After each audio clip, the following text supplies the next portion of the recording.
This is part 4 of Unit 13, and now we're going to see, as you can see on the board, we're going to start shifting to the war in the Pacific.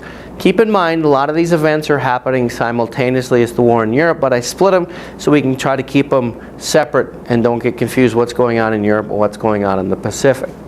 We'll do a little background information here first, kind of like we did with Germany and the war in Europe. We'll talk about the Empire of Japan. That's the kind of the official term. Its nickname is the Land of the Rising Sun. That's why you see that portrayed on the Japanese flags and on the side of their planes and ships and things like that. The Land of the Rising Sun is another name for the Empire of Japan. So if you have an empire, that means you must have an emperor, and the Emperor of Japan is a guy named Hirohito. So Japan has power consolidated again, like the other countries of the Axis powers. And in this case, it's the Emperor Hirohito who has the ultimate say. But really, Hirohito is more of a figurehead, kind of like the Queen of England, just there as kind of the said ruler. But he really doesn't wield a lot of power. We'll talk more about him towards the end of the war, becoming more powerful. But what really runs Japan is the military. This is really run by military leaders, and the Prime Minister of Japan is the real leader. Tojo is the Prime Minister. He's the one that calls the shots and makes the decisions for the most part, and he's an ex-military.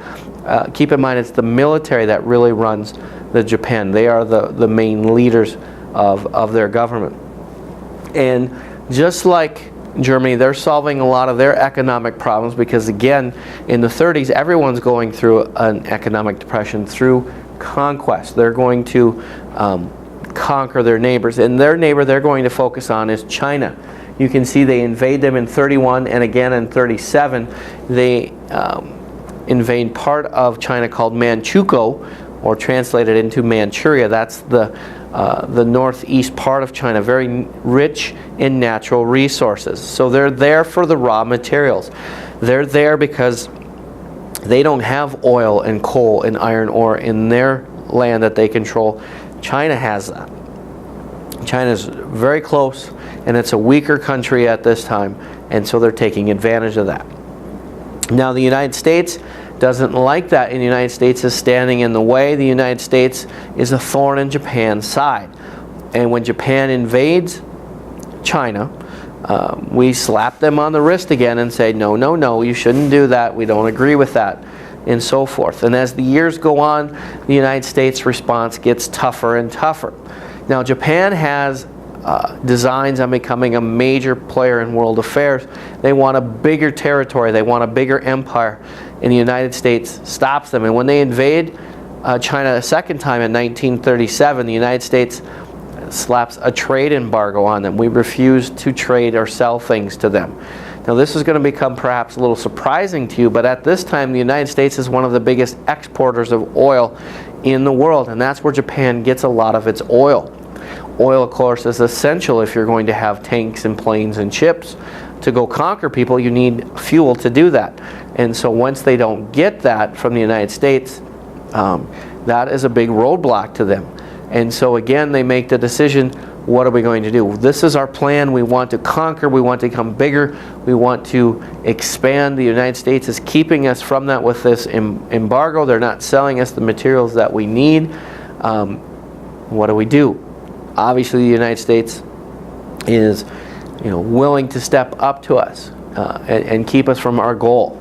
So either we stop that altogether, either we change our plans, or we change our tactic. And so their tactic is, as I mentioned in earlier lectures, to strike the United States first. Their plan is, if we strike the United States in a surprise attack, we will cripple them. And while they are crippled, we will grow stronger and more powerful. So by the time they recover, we will be a much tougher foe, because they realize the United States could wipe them out pretty easily. We have more of a navy, we have more people, we have particularly more factories or industry than Japan. So they realize they could not win in a fair fight. So that's their strategy for attacking Japan. That's why they surprise attack us. That's their goal. And the Battle of Pearl Harbor isn't really much of a battle. It catches the United States with our pants down in essence. They attack early Sunday morning because Sunday morning, as you probably know, for many people is a relaxing day, either going to church. It's just a slow-paced day, this kind of thing, and so they attacked early morning without any formal declaration of war to give us warning. However, some historians say that FDR did know an attack was coming, and he purposely didn't pass on that information to anyone else because he wanted to go to war. He was looking for a reason to go to war, and if Japan attacked us at Pearl Harbor, that would give us that reason. Now, in more recent history, a lot of historians have struggled to really prove that. But it's very similar to the attacks on 9/11. A lot of people, so I shouldn't say a lot, but some people say that President Bush knew that attack was coming and he didn't stop it either because he wanted a reason to go to war. Depends on what you want to believe. In any case, there are some things that happened that would have told us that attack was coming. One is early in the morning, the United States sunk a Japanese two-person sub, a little two-person sub that was there to get reconnaissance and to see exactly the results of the attack. Well, the United States picked this up on sonar, which was a new development, and sunk it. And that report was late in coming. That would have been a red flag. Radar, as we know, was also new. We had a radar station on Hawaii that picked up a bunch of incoming planes. And radioed in and say, hey, there's a whole bunch of guys coming. But, of course, we're at peace, we're not at war, so the commander in charge said, well, it's got to be Americans. There was an American set of planes that were supposed to come later in the day. He just said, well, they're early, because he's not thinking, well, they're, war planes. That wasn't part of it. And, of course, radar doesn't tell you what kind of planes they are. At this stage, they just kind of say, hey, there's a bunch of them coming. And so that wasn't radioed in. And there are some messages that the United States decoded as well back in Washington, D.C. If that would have been passed on to Hawaii right away, they would have maybe taken some measures to defend themselves. But whatever the case, the United States didn't really do much. And the Japanese came in and attacked Pearl Harbor and was very successful. They sunk many of our battleships, which are our biggest ships. Really, these are ships that are meant for defense and offense. Killed over 2,000 people, destroyed a lot of airplanes. But as I mentioned earlier as well in a lecture, they did not get the aircraft carriers. Aircraft carriers are big floating airports. Those are going to be the main weapons used in the war in the Pacific because there's so much ocean out there, and it's hard to get a base close enough to attack the enemy. So you need these floating airports so you can have planes up in the air that can attack the enemy wherever he is. And that's how much of the war is going to be fought. Well, anyway, at Pearl Harbor, these main targets happen not to be there. And so we're able to get back in the war a lot faster than we would have anyway. Okay? As you know, then the United States declares war on Japan, but because of the success of Pearl Harbor, we're not able to stop them. And so within a couple months after Pearl Harbor, the United States has to watch Japan conquer pretty much all of Southeast Asia and basically put their plan in action. Remember, they were going to go strong and gain a lot of territory so that we weren't likely to be easily defeated by the United States. Now, the main United States base in here is the Philippine Islands. You might remember we got this from the Spanish-American War. Even though we don't own the Philippines anymore at this time, we do have a naval base there. That's a big base in this part of the world. That's where the United States Navy is stationed. And the leader of the war in the Pacific is a guy named Douglas MacArthur. So he's running the show in the Pacific. You might remember MacArthur from the Bonus Army. He's the guy that came in and got rid of the Bonus Army and burned it to the ground, used tear gas, ended up killing any chance Hoover had a re-election because it really turned people sour against him. He left the Army shortly after that and was in the Philippine Islands as an advisor, and then when war seemed to start picking up or being imminent with what's going on with Hitler and so forth, he came back and was part of our army, and he ends up leading our troops in the war in the Pacific. Okay, and he's based out of the Philippines, so that's where Japan is going to attack early on because they want to get their main rival out of there, and they do attack. And MacArthur just simply doesn't have enough men and equipment to repel the Japanese invasion of the Philippines. And of course, we can't send any reinforcements because our Pacific fleet is in tatters because of Pearl Harbor. And so the Japanese come in and quickly defeat Pearl Harbor, and MacArthur has to retreat, saying a very famous speech, "I shall return," promising the Philippine people he will come back and get rid of the invaders. But this leads us to a horrible war crime or atrocity, however you want to say it, that takes place, called the Bataan Death March. Many American soldiers and Filipino soldiers who were fighting alongside U.S. troops were captured in the invasion of the Philippines at a part of the Philippine Islands called the Bataan Peninsula. And after these, we're talking like 60, 70,000 people.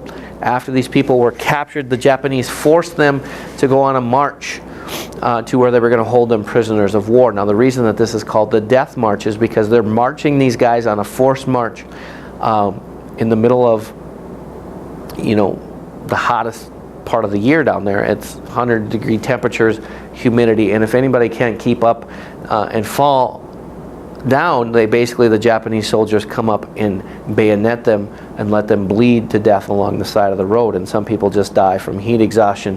When I say some people, I'm talking over 10,000 people. So this is a big war crime or atrocity. And the reason that this is the Japanese people, and we'll come back to this a little bit later, their family name and honor are very important. And when you surrender, you leave a really horrible black mark on your family name. And so Japanese people really don't surrender. In fact, what they do, if you are defeated, you are so disgraced, they commit suicide instead, for the most part. Have you ever heard of harikari? That's a Japanese ritual where you stab yourself in the stomach and simultaneously you have a buddy of yours cut your head off with a poisoned sword, a sword that's been tipped with poison, and that's how you, that's a more honorable death if you fail than surrendering. And so when these Filipino and U.S. troops surrendered, they didn't really see them as human beings anymore. They saw them more as garbage or filth, because how dare you surrender, because their culture was so against that. And we often hear about the barbaric stuff the Nazis did, but the Japanese were very barbaric as well. And we'll talk more about that as we get into it. And they might have even been worse than the Nazis, because they didn't even treat soldiers with a lot of respect if they were captured, because again, of their beliefs or their culture. The United States, if you've ever seen the movie, and I know some of you have, Pearl Harbor, the United States does attack Japan, though, shortly after Pearl Harbor in something called Doolittle's Raid. Basically, we get some aircraft carriers that again escape Pearl Harbor, put bombers on them, fly them as close to Japan as we can, and we bomb the capital city of Tokyo. This is Doolittle's Raid. Now, this doesn't do a lot of damage. We can't get a lot of bombers there, but what we want to do is it's a psychological thing. We want the people of Japan and the leaders of Japan specifically to know we can still hurt you. We're down, but we're not out, and you're not safe, and we're coming for you. And they want the people back home to realize this as well, because this is something that gives us a big boost in morale. After Pearl Harbor, people are pretty down. It's a horrible, tragic thing. Lots of people killed. We're marching off to war, that's going to kill lots of American lives and take sons and husbands and fathers. People are really upset about this, and this gives us a big boost in morale. And this is the first attack on the Japanese. Again, kind of a minor thing militarily, but more of a psychological thing.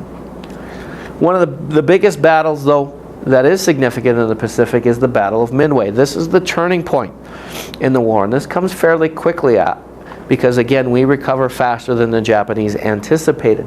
And the Battle of Midway is over an island named Midway, and it's halfway between Hawaii, which is our main naval base in the Pacific, and Asia. And so they're going to use this island as probably a base to attack Hawaii. Well, the United States breaks a code that we intercepted and tells us ahead of time that this is their next place they're attacking, and so we lay in wait, and we actually destroy a lot of their aircraft carriers in this battle, 4 of them as a matter of fact, and that turns the tide in the Pacific. America then and the Allies are on the offense, and Japan is on the defensive. One of the things we find out about the Japanese, though, is they're very tough to defeat. They fight to the last man. They don't surrender, as I mentioned before. They often, if they know they're going to lose, their soldiers go on suicide little attacks and pop out of nowhere and hide in caves and become snipers and try to take out as many guys as they can before they themselves are killed. And so casualties in the war in the Pacific, fighting for these islands that Japan conquered, becomes very costly in terms of lives. And so the United States develops a new strategy in the war in the Pacific called leapfrogging, or more commonly called island hopping, where we don't attack all the islands that Japan has conquered. We just attack the ones that are necessary, and we hop over the others, or we bypass it, basically saying, hey, if these guys aren't going to get any equipment or food, they're eventually going to die and wither like grapes on a vine. And so we're doing this to save lives. So make sure you know what island hopping is, the strategy of the U.S. in the Pacific, and it's done to save lives because the fighting there is so intense and costly because the Japanese won't surrender. We'll talk about a couple of major battles in the Pacific. Then we get obviously closer. We hop over islands, but we get closer to Japan, and the fighting becomes more intense. And we need some bases to launch an invasion of Japan. And this is where we get to the Battle of Iwo Jima. The Iwo Jima is probably most famous for that raising of the flag picture on Mount Suribachi that most of you are familiar with.